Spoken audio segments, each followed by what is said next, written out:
Bizden de bu anı ölümsüzleştirmelerini rica edeceğiz kendilerine. Anlayacağız tabii ki. Teşekkür ediyoruz.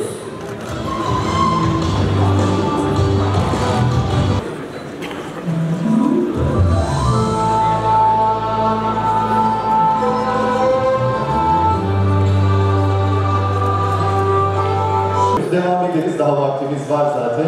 Ve şimdi bizler birlikteliğimizin bu bölümünde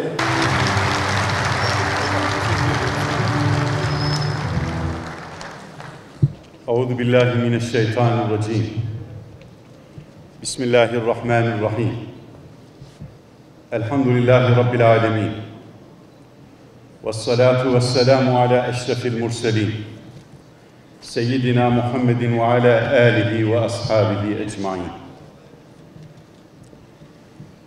Mümin olarak her söze, her işe başlarken 5 şiarımız var. Öncelikle bütün kötülüklere karşı yegane melceğimizin Rabbimiz olduğunu ilan ederiz, istiaze ile başlarız. Sonra bütün işlerimizde ve sözlerimizde rahmeti yegane prensip edindiğimizi ilan ederiz, besmele ile başlarız.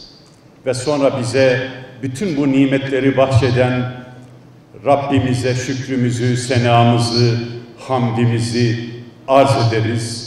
Ve sonra aidiyetimizi ilan ederiz. Salatu selam, tahiyyatu ikram, her türlü ihtiram ona, onun ashabına, ehli beytine olsun.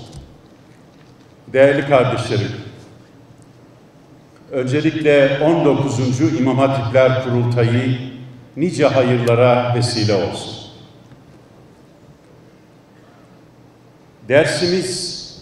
Bugünkü dersimizin başlığı biz,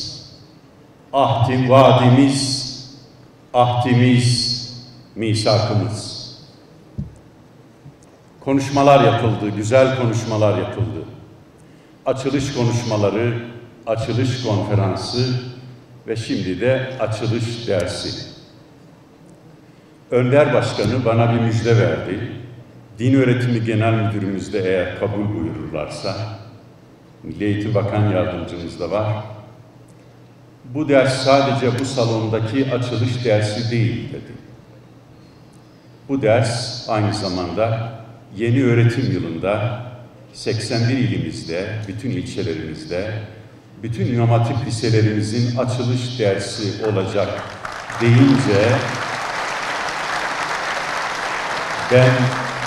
ben daha bir aşkla doldum, daha bir heyecanla doldum.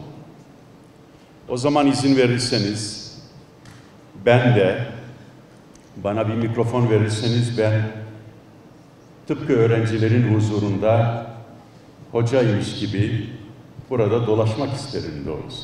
Böyle sabit burada beklemek yerine. Şöyle veya böyle durumla ilgili tespitlerde bulunan insanlar, gerek eğitimle ilgili çalışmalarda bulunurken, gerek insanlarla uğraşan, din eğitimi, öğretimi olsun veya farklı alanlarda olsun, anne babaların dilinde çocuklarına yönelik, aile fertlerine yönelik, topluma yönelik bu gibi hususlarla hep karşı karşıya geliyoruz. Aynı zamanda sıkça İmam Hatiplerle de ilgili olarak, alakalı olarak gündeme getirilen bir konu değerli arkadaşlar. İşte İmam Hatipler, nerede o eski İmam Hatipler falan diye, nerede o vefa deyince ister istemez o da aklıma geldi. Yani biz bunu böyle eleştirel bir bakışla hep dillendiririz. Ben 83 mezunuyum. 83'te İmam Hatip Lisesi'nden mezun oldum. Zaman zaman işte İmam Hatiplerle alakalı ilgilenen insanlar tespitlerde bulunurken, belki bazen eleştirel bir bakışla değerlendirmelerde bulunurken, nerede o eski İmam Hatipler sözünü, kelimesini, cümlesini sıkça kullanırlar. Doğru mudur? Elbette ki İmam Hatiplerin ilk anından günümüze gelinceye kadar hakikaten büyük bir fedakarlıkla İmam Hatip neslini yetiştirmek için olağanüstü bir derecede gayret gösteren müdürlerimiz, öğretmenlerimiz, personellerimiz, çalışan insanlar ve gönüllü insanlar hep ola geldi. Allah onlardan razı olsun. Ama geçmişe karşı biraz nostaljik takılarak, geçmişi biraz da kutsayarak, geçmişi böyle bir fanusun içerisinde değerlendirerek anı karalamanın da, anda yaşadığımız güzellikleri yok saymanın da, anda elde ettiğimiz kazanımlara karşı gözlerimizi kapatmamızın, kulaklarımızı tıkamamızın da çok doğru olmadığını düşünüyorum. Günümüze biraz bu anlamda haksızlık yaptığımızı düşünüyorum. Detaya girmek istemem bu anlamda ama dün İmam Hatip liselerimizde 20 sene önce, 30 sene önce, 40, 50, 60, 70 sene önce var olan güzelliklerin benzerlerinin de günümüzde var olduğunu ben iddiayla ifade etmek isterim.